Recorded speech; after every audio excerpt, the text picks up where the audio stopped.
In this video, we dive into the story of one of South Africa's most controversial figures, Vus'Umuzi Cat Matlala.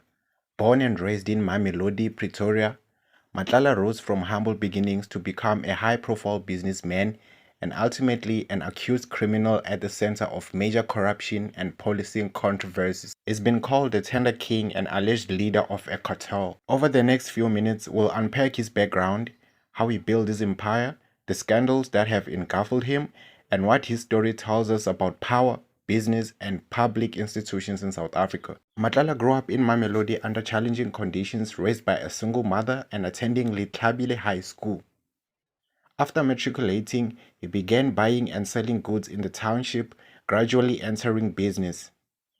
His first formally registered enterprise was in the security sector around 2017. From there, Matlala expanded into health services and supply chain companies.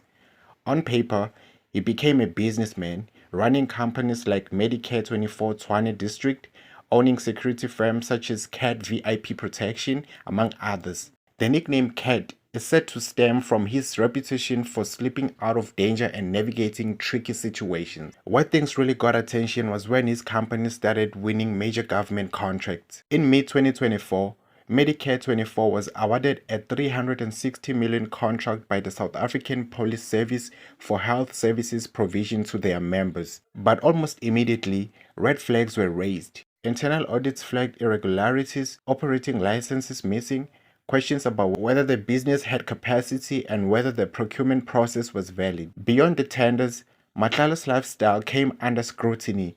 For example, he revealed that he pays about 12 to 14 bodyguards 100,000 rands each per month.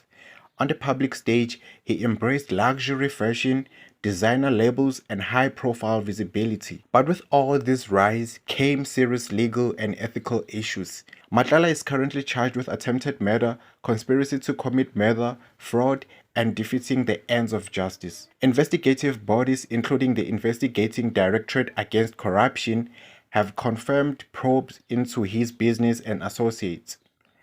The Matlala Commission of Inquiry and Parliamentary Ad Hoc Committee have featured his name repeatedly, especially in relation to corruption in the policing system and deals involving senior police and government officials. In one dramatic detail, Matlala said he carried 300,000 in a shopping bag from major retail store. Yes, a Woolworths bag, which became a sort of symbol of opulence and audacity of his operation. Why does Matlala's story matter? First, it shines a light on the intersection of business, politics, and crime in South Africa. A person can go from township entrepreneur to winning huge government contracts and be at the center of alleged criminal syndicates. Second, the matter raises serious concerns about procurement processes, institutional integrity, and how power can be used or abused. The SAPS tender awarded to his company had multiple flagged issues. Third, the human cost and social consequences. Jobs lost when contracts collapse, public funds misdirected, trust in public institutions eroded. For example, when the SAPS contract was cancelled, subcontracts and workers reportedly lost out. Finally, his case reflects a broader question. How does one hold powerful figures accountable when they operate at the nexus of private business, public contracts, and alleged criminal network? As of today, Vus'Umuzi Matlala remains behind bars and facing trial. Bail was denied on the basis that he was a flight risk and represented a danger to witnesses and the community. The investigations continue. The Matlala Commission and the Ad Hoc Parliamentary Committee are still probing how deeply his network penetrates policing, municipalities, and procurement.